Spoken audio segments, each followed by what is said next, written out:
Yeah, absolutely, man. It is exciting to have you here. You know, I've been talking to you for a while about getting you on here, and man, it's great to finally have you here in person. Normally I do these and we're online. I'm having you guys call in, so it's nice to be in person. And even we have a video version of it going on right now too.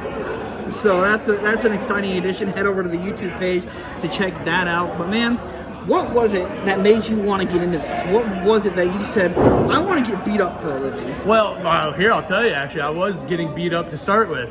So in 2008, I made my MMA debut at the age of 15 before we had our athletic commissions and stuff. And so I had a career in fighting first. So I did 20 mixed martial arts fights, came out with a championship at 205, defended that, never lost it. Still have the belt, so if anybody out there listening wants a piece of that, let me get to 205 first. It'll be a little bit, okay? You look 205 to me. I feel it, yeah, but man, I'm getting good at cooking is what it is. Barbecue to be more specific. There is a little show out there called 205 Live. They need to be 275 live is what it needs for me. So man, like I said, what was it about professional wrestling that you're like, you know what, I want to give that a shot now? Well, so I've always, obviously, I grew up in the great era of I call the 90s and then the early 2000s. Yes, I call that my era. That's where it was the attitude, best. Attitude to ruthless aggression. Right into it. How blessed were we? Like, we were, think about it, and it's like we were spoiled and we didn't even know it. And it's like, you could go to school. Kids don't know this nowadays. Like, you could go to school the next day. Like, what'd you watch, Nitro or WWE? Yeah. It was for like, me, it was always, I watched Raw. Yeah, it was like 35 million people on a Monday night, either one or the other. I mean, it was ridiculous. And yeah, you had to say I was Jeff Hardy Mark growing up. There you go. I was actually a Hardy Boy fan when they were in the Plaid, when they debuted. Yes. I was in there. When they debuted with Michael P.S. Yes. Michael P.S. Hayes. Mr. Mikey Hayes. And speaking of, how great was it? I don't know if you saw it. He returned as Doc Hendricks. Oh, did he? Yeah, go out of your way to find it because they're doing the In Your House takeover. Yeah. So he came back as Doc Hendricks. And did the whole, I love that. I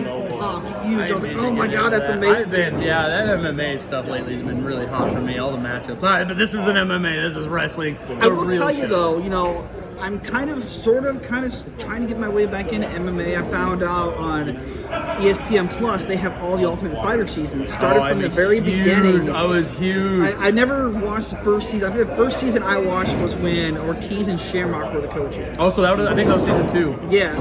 No, because I'm on season 2 and it's Franklin and... Oh, no, you're right. Maybe BJ Penn. It is BJ. No, is it BJ? I don't remember. I think it was before they started fighting each other. Yeah, because that was the first Ultimate Fighter that I remember. But yeah, I'm kind of trying to get back into it because I'm like, ever since Brock and Ronda left, I'm like, there's nobody really for me to like get into. Yeah, and I'm so that's why. See, I'm on the opposite end. So I've been such a fan for so long. All my guys have gone and retired. So right. Now I'm digging. I'm on my third set of favorite fighters. How great was the first Griffin Bonner fight from the finale? That was beautiful. Watching that, I was just like, that's one of the greatest fights I've ever seen. It was, and even to think now that MMA is there's other fights like the Robbie Lawler versus Rory McDonald fights are just top of the line. I mean, just beautiful plot.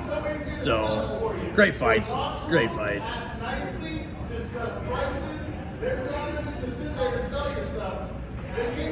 this out. We will edit this out. We promise. Until then, we're live. But you know, growing up, what were some of like your favorite matches that you like really gravitated to from WWE? So obviously being a Hardy Boy Mark, I'd call it. That TLC was beautiful. Even before which that, one? The first one. But before that, the ladder match with the Dudley Boys. Yeah. When they went over, that was my Jeff climbing and doing the swanton off the what is that archway. So that was hopefully one day I can get me one of those. How great too was you want to talk about ladder matches, Jeff versus Taker.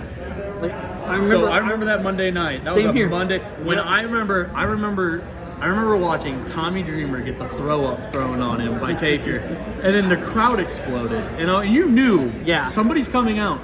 And when I seen it was my boy, my dude, Yeah. kicking Undertaker. First off, I was scared for the man. Right. I was scared for the man. I was like, bro, what you did is just messed up. Yeah. But I got you. But no, that made him. I remember sitting there in my room in the basement watching it. I was on the edge of my seat. I was like, come on, Jeff, come on. Like, I love Taker, but like I rooted for the underdog. I was like, go. It's like, go. And it's like, when he lost, it was so heartbreaking. But to see him come up, he's like, I'm not dead yet. And Taker just like go over there, shake his hand. And that was huge. I was a young kid, and even that, it was such a big moment in my life. I was like, wow. Right. Wow. Even Taker, even as a young kid, you knew that was huge. Absolutely, man. So, glory days. It is, as we record this, June 12th, which means we are about a month away from Waterloo. Oof. That's excited. The big Hall of Fame weekend. Excited. I don't remember. Have you been to Hall of Fame weekend before? No. So this will be your first. This will be my first because I'm on my second. This would have been my third one. But my first show, I don't remember. I had something come up. Oh, I actually had a fight that weekend. I ended up cage fighting that weekend. Did not go my way, but that's all right. You wanted me to lose them. And then, obviously, COVID took. We ain't going to repeat the COVID story. But, hey, COVID got pinned. 1, 2, 3. And we're back. We're on top. Well, man, you are in for a treat. I'm sure you've heard all the stories from Hall of Fame. Yes, I've heard them all. Yeah, dude. And I'm very familiar with Waterloo, so that's even better for me. There ain't no, getting lost. I know where I should be. Now, man, looking at the list of guests that we have coming up for Waterloo, you got your Sergeant Slaughters, your Barry Windhams, Ken Shamrock. Yes. You gotta be pumped for that. I'm a little pumped up for the Kenny Shamrock, actually. I mean, that's gonna be. I was actually a little upset I didn't get to make that Dan Severn seminar because the guy who I fought for back in my days when I first started was Travis Fulton, and he fought Dan Severn about 8 times. Oh wow! So he got 1 on Severn. Severn got him on the rest. But it's kind of I had a little connection there to him. I could have asked him and talked to him about man, after about the 7th win, why'd you keep going back?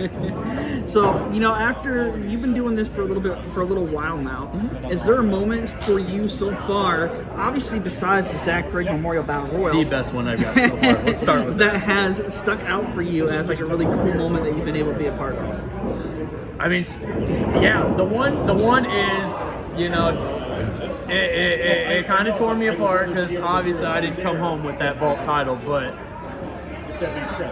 it was one of those bittersweet moments, losing, but seeing Bryce Jordan walk away with the belt. It was. I had to swallow my pride, shake his hand. Good job, kid. It was great. And the nice thing, the pandemic sucked. 2020 sucked. We know that. But at least we did the Facebook Lives. The Facebook Lives were able to keep you guys active, keep you guys at least wrestling once a month. Well, and I even pre-COVID, I remember it was in talks. We were going to start doing these Facebook Live shows. Right. So COVID just kind of kicked that in the butt. And we got into it. Well, and it was great for me because, I was able to start, because I went from March till probably the first Facebook Live without podcasting because Greg had passed away. And I'm like, I don't want to do it. Like, I shut it down. I didn't want to do it. But then the Facebook Live started happening again. I'm like, okay, we need to get back up and rolling. And that's what I love. I'll be honest.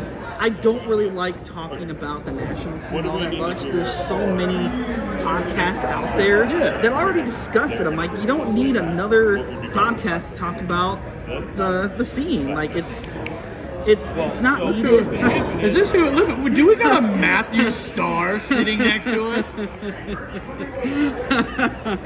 That was a crack of a good time. Of a good joke. I want to secretly. If you want to, I'm going to ask my own question. If I had to pick one guy on this roster who I kind of want a piece of, Matthew Starr. I want a piece of Matty. He's one of the vets. He's one of the toughest guys. The strongest guy on this locker room. The strongest guy in this locker room. That kid, Jackson King. I really like Jackson.